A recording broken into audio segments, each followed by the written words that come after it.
اعوذ باللہ من الشیطان اللعین الرجیم بسم اللہ الرحمن الرحیم۔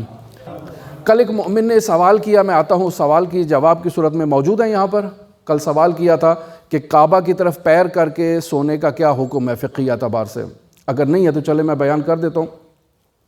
دیکھیں، اس سلسلے میں اہل سنت کے علماء کا یہ نظریہ ہم نے دیکھا کہ وہ کہتے ہیں کہ کعبہ کی طرف پیر کرنا مطلقاً یہ توہین شمار ہوتا ہے، لہٰذا من یعظم شعائر اللہ فإنها من تقوی القلوب، اس آیت کا وہ سہارا لیتے ہیں اور کہتے ہیں کہ کعبے کی طرف پیر کرنا توہین ہے، کعبہ کی طرف پیر نہیں کیے جا سکتے۔ البتہ بعض علماء اہل سنت اس نظریے سے اختلاف کرتے ہیں، وہ کہتے ہیں کہ کعبہ کی طرف پیر کرنا اہانت شمار نہیں ہوتی ہے، چونکہ یہ سنت میں موجود ہے، یعنی ان کے نزدیک کوئی ایسی روایت ہے کہ جس کے تحت کعبہ کی طرف پیر کیے جا سکتے ہیں۔ لیکن اگر ہم شیعہ علماء کا نظریہ دیکھیں تو میں نے کوئی ایسا اختلاف شیعہ علماء کے درمیان مشاہدہ نہیں کیا ہے۔ تمام علماء اس بات پر متفق ہے کہ کعبے کی طرف پیر کیے جا سکتے ہیں، البتہ بعض موارد میں کعبہ کی طرف پیر کرنا واجب ہو جاتا ہے۔ مثلا انسان احتضار کی حالت میں یا مرنے والا ہے اور وہاں جو افراد اس کے اطراف میں موجود ہیں ان پر واجب ہے کہ وہ اس کے پیر کو کعبہ کی طرف پھیر دیں، تاکہ یہ جان کنی کی حالت میں اس کیفیت میں اس کے پیر جو ہیں وہ کعبہ کی طرف ہوں۔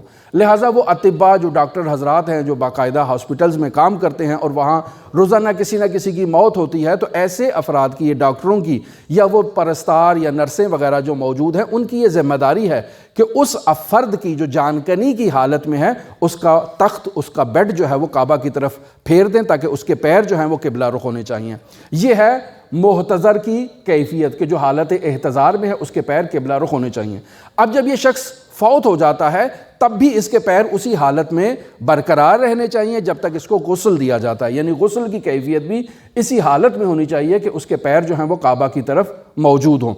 اب یہاں جب اس کو غسل دے دیا تو پھر اسے اس کیفیت میں لٹا دیا جائے متوفی کو کہ جس حالت میں نماز جنازہ کے وقت متوفی کو لٹایا جاتا ہے کہ اس کا سر جو ہے وہ پیش نماز کے دائیں طرف ہوتا ہے اور اس کے پیر جو ہیں وہ پیش نماز کے بائیں طرف ہوتے ہیں، اس کیفیت میں اس کو لٹا دیا جاتا ہے۔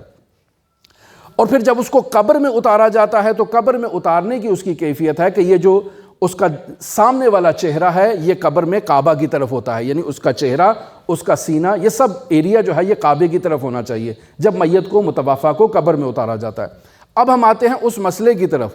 کہ سوال یہ کیا گیا تھا کہ ہم جب زندہ ہیں تو ہمیں منع کیا جاتا ہے کہ کعبہ کی طرف پیر نہ کیے جائیں، اور جب ہم مر جاتے ہیں تو ہمارے پیروں کو کعبہ کی طرف کر دیا جاتا ہے۔ سوال کرنے والے نے یہ سوال کیا تھا کہ ایسا کیوں ہوتا ہے؟ تو اس سوال کا جواب اب آپ لوگوں کو معلوم ہو گیا کہ ایسا مسئلہ موجود نہیں ہے، یعنی انسان زندہ ہے تب بھی اپنے پیر کعبہ کی طرف کر سکتا ہے، اور مرنے کے بعد جو احتضار کی کیفیت ہے تو اس صورت میں اس کے پیر قبلہ کی طرف کرنا یہ واجبات میں سے ہے۔ اب آتے ہیں سونے کے مسئلے کی طرف۔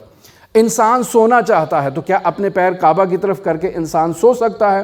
اس کے بارے میں نے کوئی روایت نہیں دیکھی ہے اور فقہا کا کوئی فتویٰ نہیں دیکھا ہے، لیکن ہمارے شیعہ علماء کے بیانات میں نے سنے ہیں کہ وہ کہتے ہیں کہ روایت بھی موجود ہے، فتویٰ بھی موجود ہے، لیکن میں کل سے جب سے یہ سوال کیا میں مسلسل تلاش کر رہا ہوں، نہ مجھے کوئی ایسی روایت ملی ہے نہ کوئی ایسا فتویٰ ملا ہے اس موضوع پر کہ انسان اپنے پیر سوتے وقت جو ہے وہ کعبہ کی طرف کر سکتا ہے۔ البتہ یہ جو لوگ دلیل کے طور پر دلیل پیش کرتے ہیں، یہ کہتے ہیں چونکہ احتضار کی حالت میں انسان کے پیر کعبہ کی طرف کیے جاتے ہیں تو ممکن ہے یہ شخص سو رہا ہے، سوتے وقت اس کی موت واقع ہو جائے تو اس کے پیر کعبہ کی طرف ہونے چاہیے۔ یہ دلیل ہے لیکن یہ قیاس ہے اور یہ قابل قبول نہیں ہے۔ یا مثلا اسی طرح کی اور بھی دلائل دیتے ہیں کہ مثلا نیند بھی ایک ادنیٰ سی موت کا حکم رکھتی ہے، لہٰذا چونکہ محتضر کے پیر کعبہ کی طرف ہیں تو یہ نیند بھی ایک ادنیٰ سی موت ہے، لہٰذا اس کے پیر کعبہ کی طرف ہونے چاہیے۔ یہ سب قیاس کی حیثیت رکھتے ہیں۔ روایت میں نے نہیں دیکھی ہے، فتویٰ میں نے نہیں دیکھا ہے، لیکن نفی بھی نہیں کر رہا ہوں چونکہ علماء نے بیان کیا ہے۔ لیکن جو مستحب ہے بیان ہوا سونے کی کیفیت میں وہ یہ ہے کہ انسان ایک ایسی کیفیت میں سوئے کہ اس کا چہرہ، اس کا سینہ کعبہ کی طرف ہونا چاہیے، اور بیان ہوا کہ انسان اپنا دایاں ہاتھ اپنے رخسار کے نیچے رکھے اور دائیں پہلو کی جانب انسان جو ہے وہ سوئے، اس انداز میں کہ اس کا یہ سامنے والا حصہ جو ہے وہ کعبہ کی طرف ہو۔